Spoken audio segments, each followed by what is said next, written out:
passing of Mark and Mike's mother, Dee. A really, really tough and somber day today as they lay her to rest. So please, just a little prayer today would be great. All right, thanks. And we'll go ahead and throw it up for questions for Coach White. Brad, anything on film change your perception? No, and I think it's what we all saw on Saturday. It's what we saw live and in person. We up front defensively, we need to be better. From a run fit standpoint, I think collectively we're all embarrassed by that performance, especially against the run. For the most part, I thought the secondary capped the defense, and that was the goal.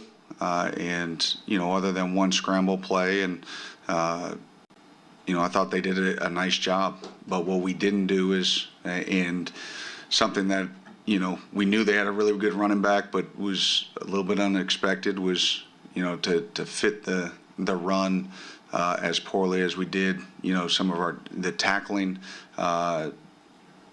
was not good and up to our standards.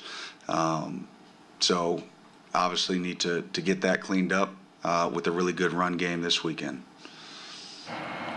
Was it physicality? Was it gap control? What do you think brought most of those problems in fitting the run? Yeah, I think it was a little bit of both. I think there was, when we've played really well, our front seven this year has been dominant. I don't think we were nearly, obviously we weren't dominant. There was nothing, dominant about that performance. We need to get back to that. Obviously, at this point in the season,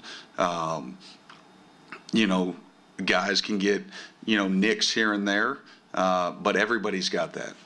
And so this is where that true toughness, the true grit, and your true character really starts to shine through. In this sort of back end of the season, you've got to play through some of those bumps and bruises. You got to play physical. You can't get worn down physically or mentally. You got to keep fitting. You got to keep striking. And you got to keep tackling. Year out, was there any consideration of playing Baber again? I know he's got one more game left. That he could still redshirt. What's the status there? Yeah, with that one, we've been trying to, really be mindful of that one game and, which one to use it on. And so we've got to. There really wasn't. If maybe it had happened way before, we've had him sort of prepped and ready, as we go through. So we just have to be mindful of when to use that. Brad, we know about Tennessee's firepower. I know that your defense has struggled in the last couple matchups against them, especially down in Knoxville. How are you guys preparing for them and trying to get a different result there? Yeah, it starts with playing better. Regardless of the team that we're playing on Saturday, we have to play better. And we have to be sort of efficient in terms of how we play defense. And when I say efficient, it can't be, hey, we have a couple of good plays and then we give up an explosive. Like that we have got to stay the course. And so much of last week was, hey, make sure these receivers don't get behind us. Well, we do that and they get explosive in the run game. Explosives are explosives, and we've got to be mindful of being able to keep the ball in front of us, force the offense to keep moving the ball. And we're trying to take calculated risks and shots, to go get pressure on a QB, to go try to create a negative play.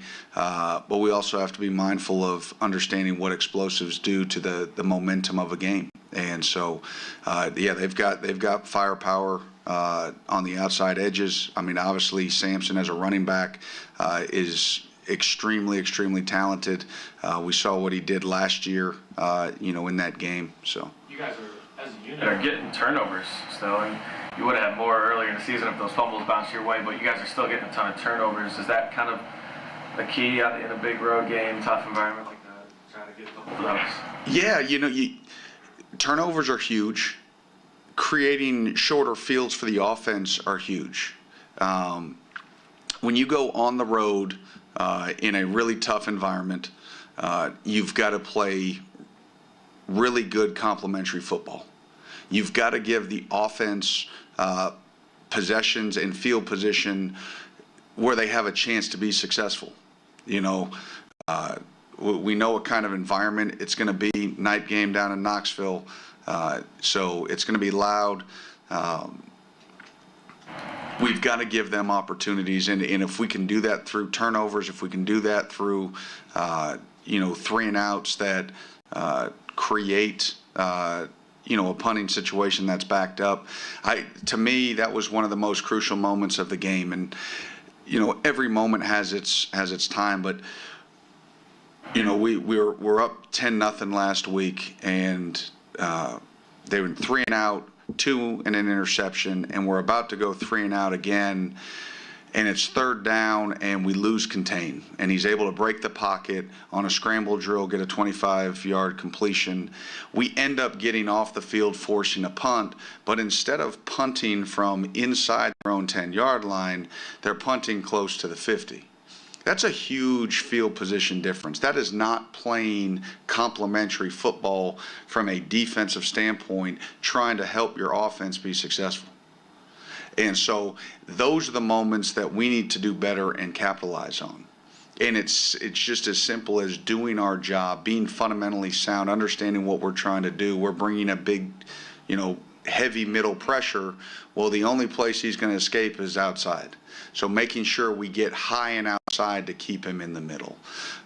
Those things are things that we have to do better as a defense.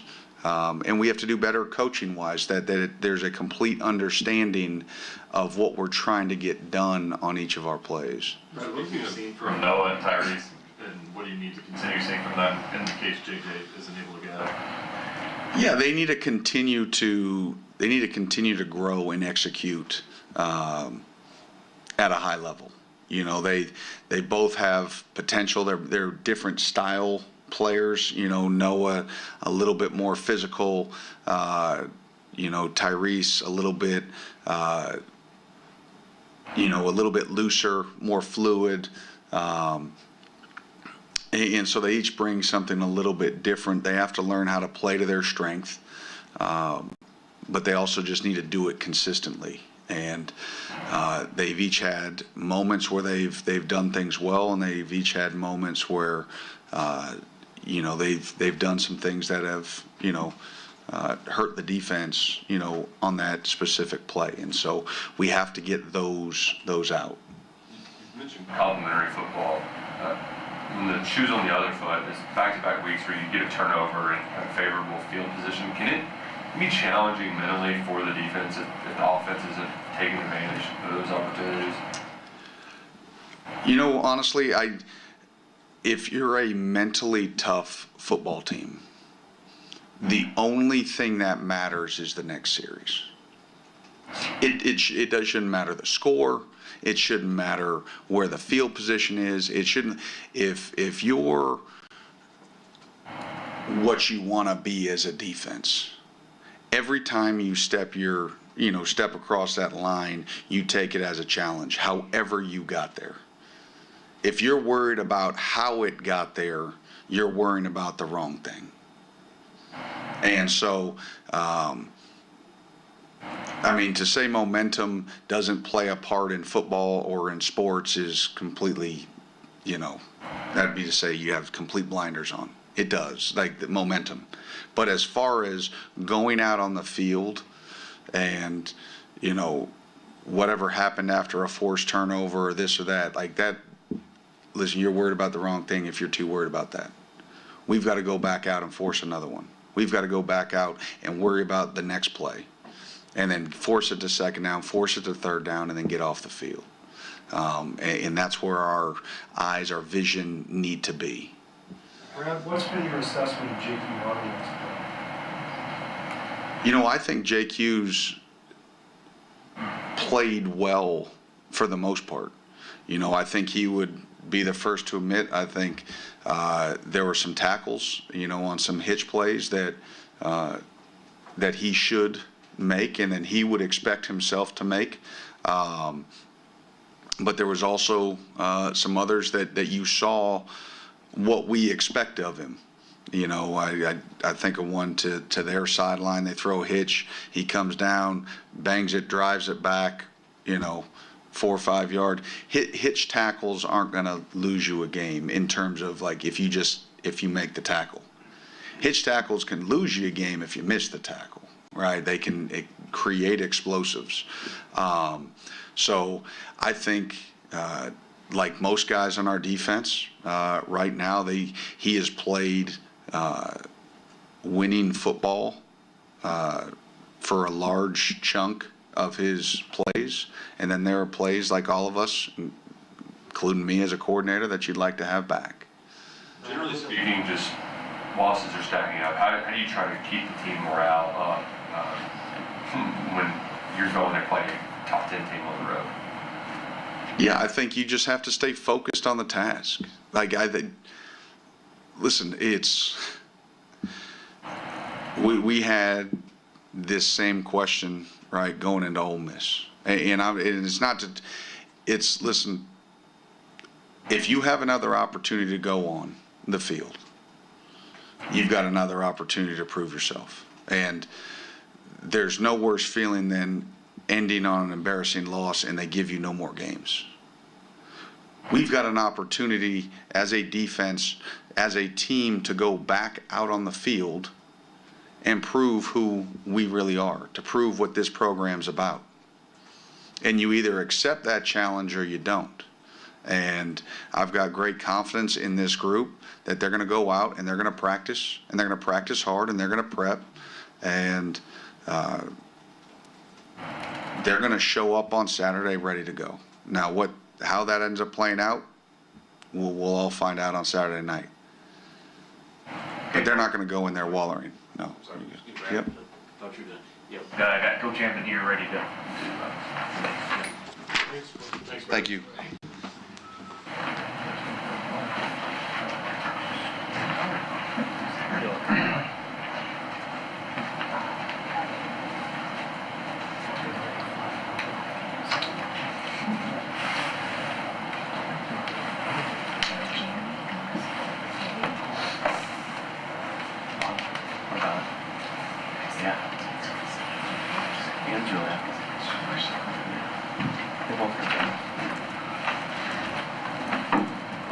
All right, camera still good? Everything?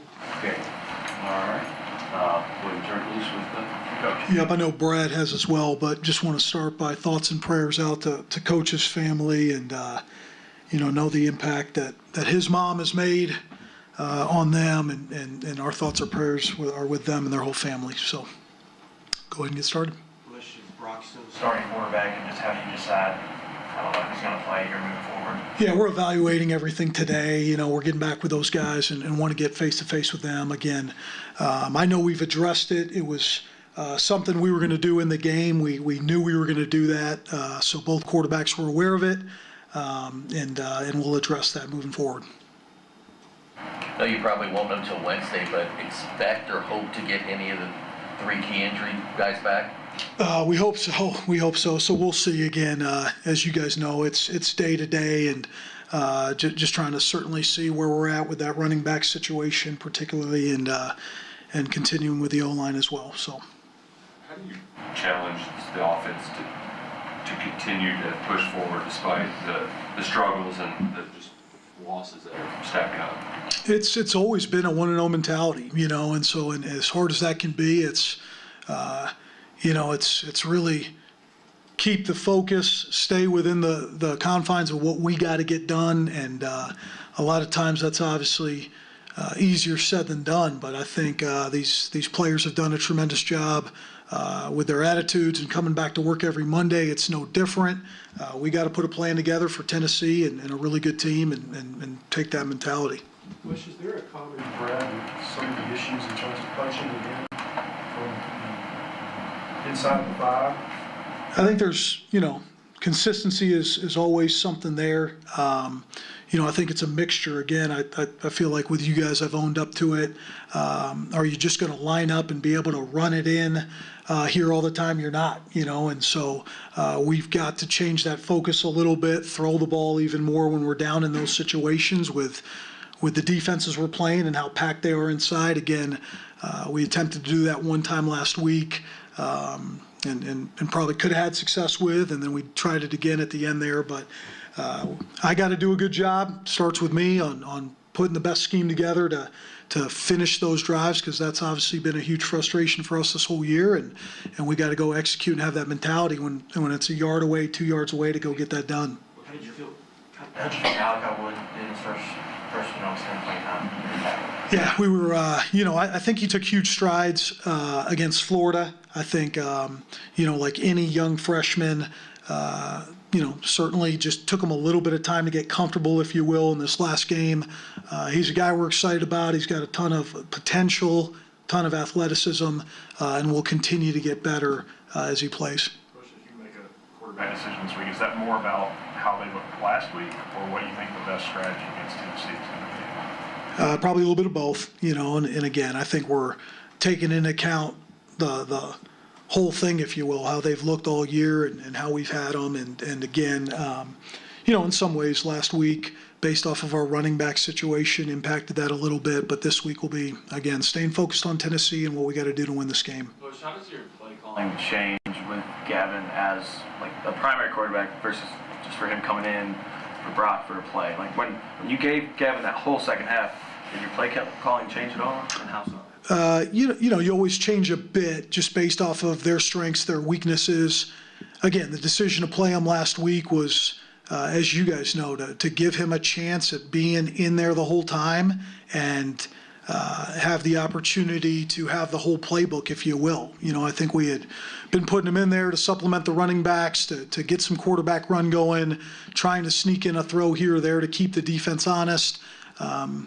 Again, what he got the opportunity last week, what we got the opportunity of last week was to see him go out there and get the whole playbook and be able to go from there. Pardon my harsh question, Bush, but do you think Gavin is good enough, and is he prepared enough to lead an SEC team to a win like that?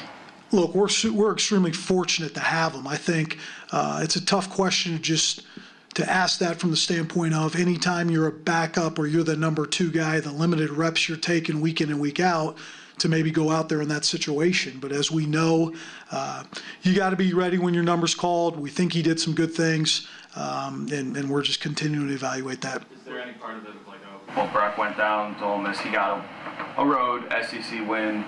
Is there a little more comfortable feeling there with him since he's had that under his belt going into this game?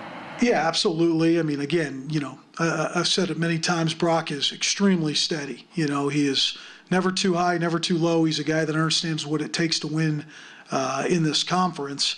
I think the biggest thing with him is just consistency. And I think in back-to-back games, he's made some big plays. We got to continue to build with him and continue to third down execution, things of that nature, to continue that consistency and get better. Bush, are you operating under the assumption that either Chip or Demi will be back this week, or is that still going to be determined? I think it's to be determined, man. Bush, you said early in the season those Wildcat or whatever you want to call them plays for Gavin, you weren't getting looks like it was just a run.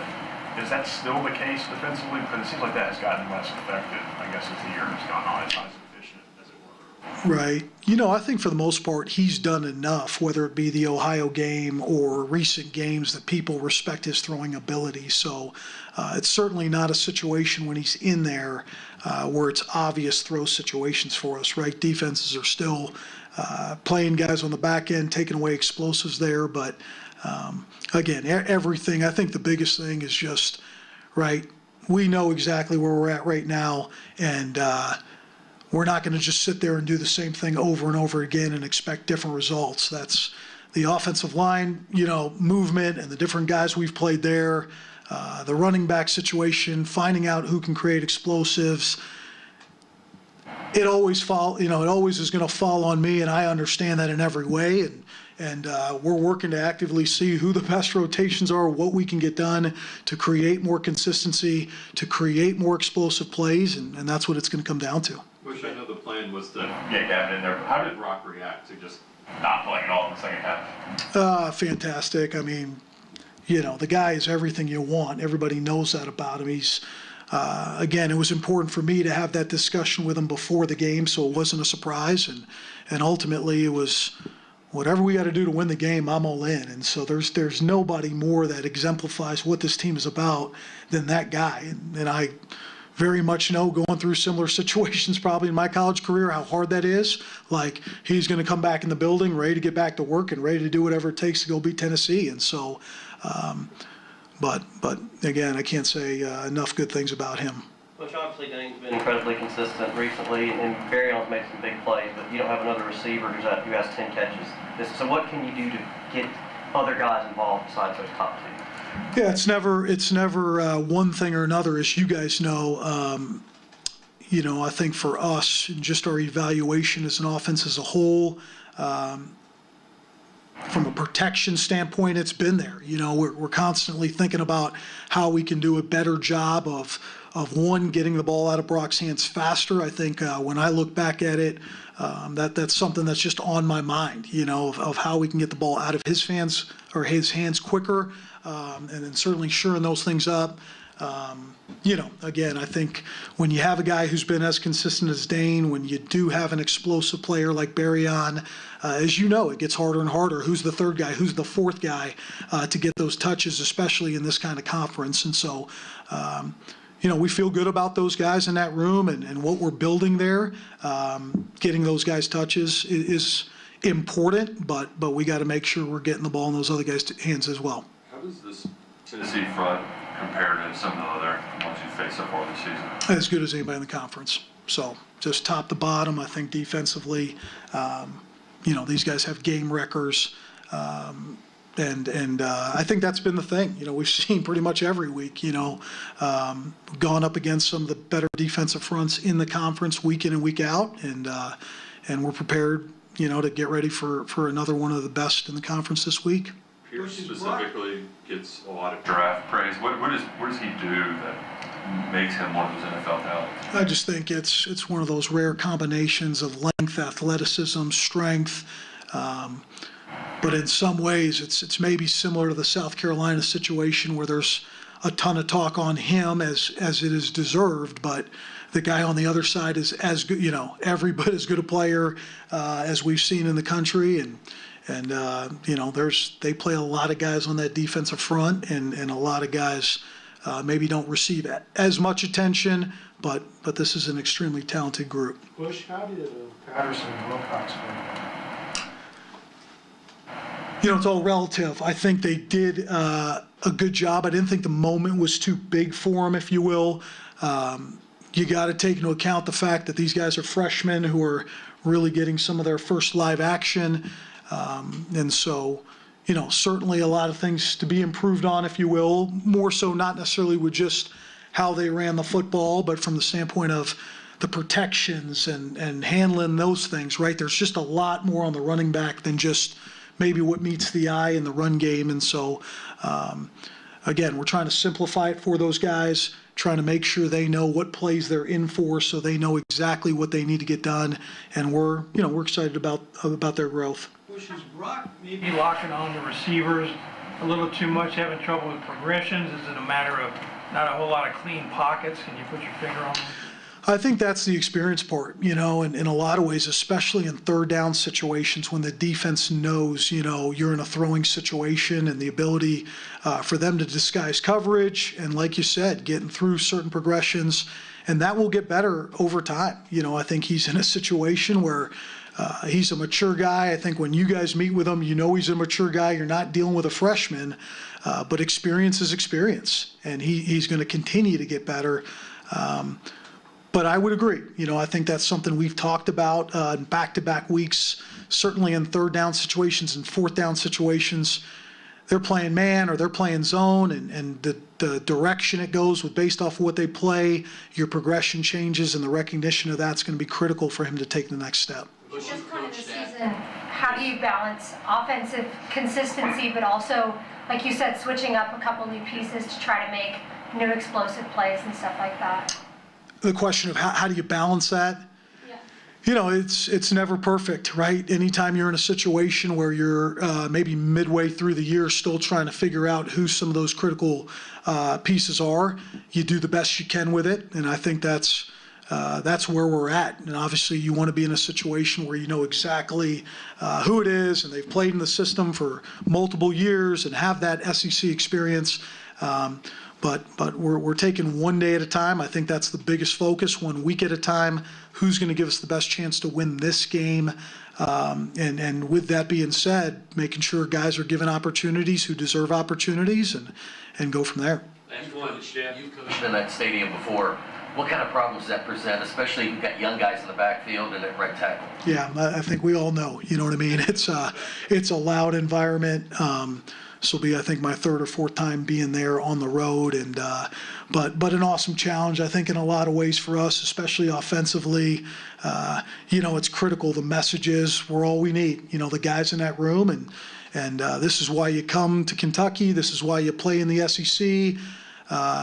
You know, maybe not to be exactly where we're at right now, but this is the test of all tests, and I'm excited to get back in there with those guys, and that's what it's about. Eliminate the outside noise, get on the road, hostile environment, and go play one play at a time.